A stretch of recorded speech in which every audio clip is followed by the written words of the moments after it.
Ողջույն բոլորին, հուսամ բոլոր լավ եք, այսօր ինչպես յուրաքանչյուր շաբաթվա վերջ ներկայացնում եմ հաջորդ շաբաթվա վերլուծությունը և միասին նայում ենք ինչ օրեր ունենք, ինչ էներգետիկայով, ինչ կարող ենք անել, ինչպես կատարենք ճիշտ պլանավորում,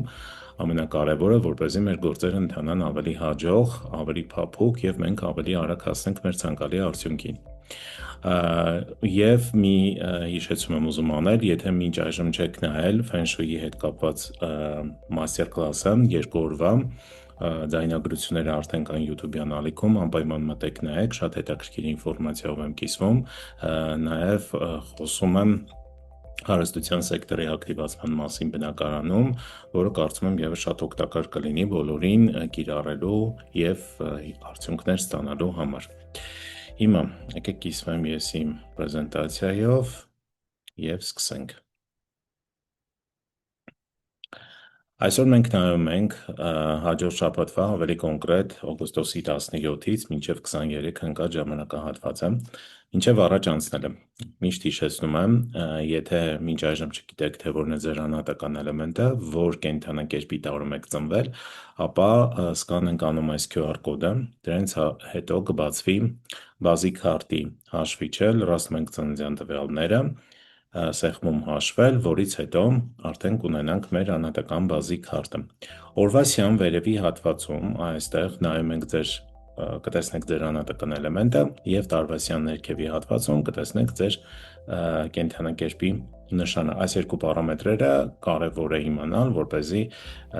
իմ վերլուծությունները ընդհանրապես կարողանաք ճիշտ օգտագործել։ Եթե կլինեն հարցեր, կարող եք նայել այս վիդեոն, ստեղ մի փոքր ավելի մանրամասն եմ խոսում բազի մասին և իհարկե հիշեցնեմ, եթե մինչ այժմ չեք բաժանորդագրվել, անպայման բաժանորդագրվեք, սեղմեք լայք կոճակ, կիսվեք մեկ անձի հետ այս վիդեոյով, որպեսզի այն ունենա տարածում և էջը ունենա, ալիքը ունենա զարգացում։ Ես շատ շնորհակալ կլինեմ դրա համար։ Հիմա եկեք անցնենք հենց առաջի օրվան, երկուշաբթի օրը մեզ մոտ օգոստոսի 17-ն է, ունենք հավասարակշռում բնութագրով օր, ջրային խոզի օրն է, օրը համարվում է պասիվ օր, կոնկրետ ինչ-որ նախաձեռնությունների մասով, մի փոքր ավելի պասիվ վիճակում կարող ենք անցկացնել, բայց մի կարևոր հանգամանք կա, ընդհանրապես հավասարակշռում օրերին տեղի ունենում էներգիաների հավասարակշռում։ Եթե դուք երկար ժամանակ ցանկանում եք ինչ-որ մեկին հանդիպել, խոսել և այդ անձնավորությունը իր դիրքով, իր հնարավորություններով ավելի ուժեղեր և մտածում եք, որ նա կարող է օրինակ, իրեն առաջ տանել և դուք ավելի թույլ դիրքերում եք, ապա այս օրը շատ բարենպաստ է նման հանդիպումների, բանակցությունների համար, որտեղ էներգիաների հավասարակշռում է լինում և դուք հայտնվում եք հավասար դիրքերում։ Օրը համարվում է առավել բարենպաստ գրեհի նապաստակի, այծի և խոզի տարուն ծնվածների համար։ Ֆինանսական առումով հող, ին անհատական էլեմենտը ունեցող անձին ավելի շատ կշահեն և եթե ուրեմն ձեր անհատական էլեմենտը կրակ 9 է կամ կրակյանը, ապա իմացեք, որ այս օրը ձեզ համար համարվում է օգնության օր։ Դիմեք օգնության և իհարկե հավանականությունը մեծ է, որ ձեզ չեն մերժի։ Ամսի 18-ը կայունություն օր է, հիանալի օր, դրական օր, տարբեր նախաձեռնություններ սկսելու համար, օրը համարվում է բարենպաստ նոր պաշտոնի ստանձնման, նոր տուն տեղափոխվելու, վաճառքների իրականացման, ճանապարհորդության համար, պայմանագրերի ստորագրում, վերանորոգում սկսելու, մի խոսքով շատ գործերի համար համարվում է դրական, բացառությամբ բժշկական ստուգումներ, բժշկի դիմելու համար, ֆինանսական գործարքներ կատարելու համար, օրը համարվում է ոչ այնքան բարենպաստ։ Ում համար է առավել դրական։ Առավել դրական է առնետի, ցլի, վիշապի, կապիկի տարում ծնվածների համար, ֆինանսական առումով ավելի շատ օրը օգնում է մետաղյան անհատական էլեմենտը ունեցող անձանց։ Եթե ձեր անհատական էլեմենտը փայտ 9 է կամ հող 9, ապա այս օրը, ամսի 18-ը ձեզ համար համարվում է օգնության օր։ Ամսի 19-ը ունենք նախաձեռնում բնութագրով օր, օրը պասիվ է, ուրեմն էներգիաների մասով, օրը համարվում է առավել դրական առնետի, ցլի, օձի և աքաղի տարում ծնվածների համար։ ֆինանսական առումով ավելի շատ օրը, այսպես ասած, սատարում է մետաղ 9 անհատական էլեմենտը ունեցող անձանց համար, օրը համարվում է կործանիչի օր, այծի տարում ծնվածների համար փորձեք այսօրը նախաձեռնություններ չսկսել, եթե ծնվել եք այծի տարում։ Եվ եթե նայենք օգնության մասով, որը համարվում է օգնության օր նրանց համար, ում անհատական էլեմենտն է հողյան կամ փայտյան կամ մետաղյան։ Ամսի 20-ը մեզ մոտ կործանում օր ունենք, ինչի, որովհետև մենք ունենք բախում,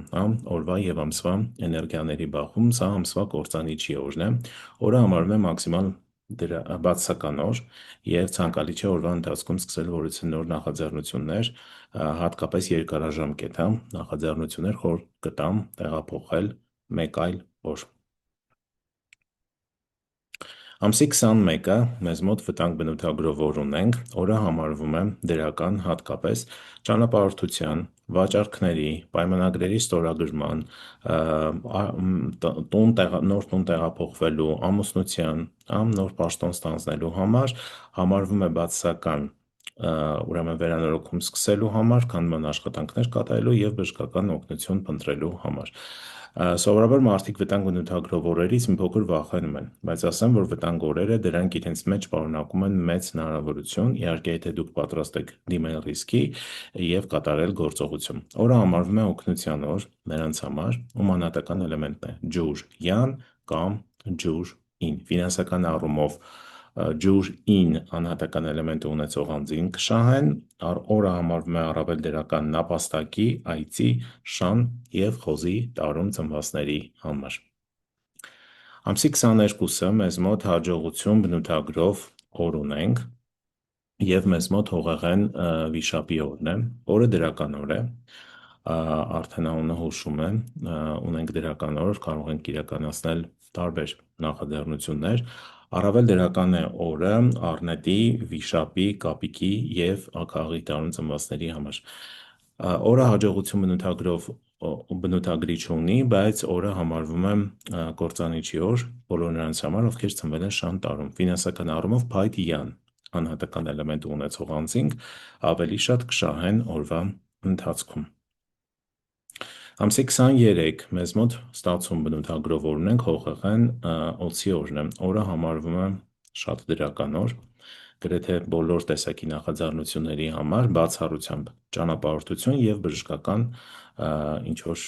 պրոցեդուրաների, բժշկական օգնություն փնտրելու, ստուգումներ անցնելու համար անբարենպաստ է։ Առավել դրական է օձի, ձիու այծի, կապիկի, աքաղի և ցլի տարում ծնվածների համար, ֆինանսական առումով փայտին անհատական էլեմենտը ունեցող անձին կշահեն և օգնության օր է համարվում բոլոր նրանց համար, ում անհատական էլեմենտն է ջուր յան և ջուր ինь։ Օրը համարվում է կործանիչի օր խոզի տարում ծնվածների համար։ Եթե ծնվել եք խոզի տարում, փորձեք կարևոր նախաձեռնություններ այսօր չիրականացնել։ Այսքանը այս շաբաթվա համար, ընտրեք բարենպաստ օրեր, կատարեք ճիշտ պլանավորում, որովհետև ճիշտ պլանավորումը էներգիաներին համապատասխան տալիս է հիանալի արդյունք։ Մաղթում եմ ձեզ ամենայն բարիք և ևս մեկ անգամ հիշեցնեմ, եթե չեք բաժանորդագրվել, ապա անպայման բաժանորդագրվեք և կիսվեք այս վիդեոյով մեկ անձի հետ։ Ամենայն բարիք բոլորին, մինչ հաջորդ անգամ։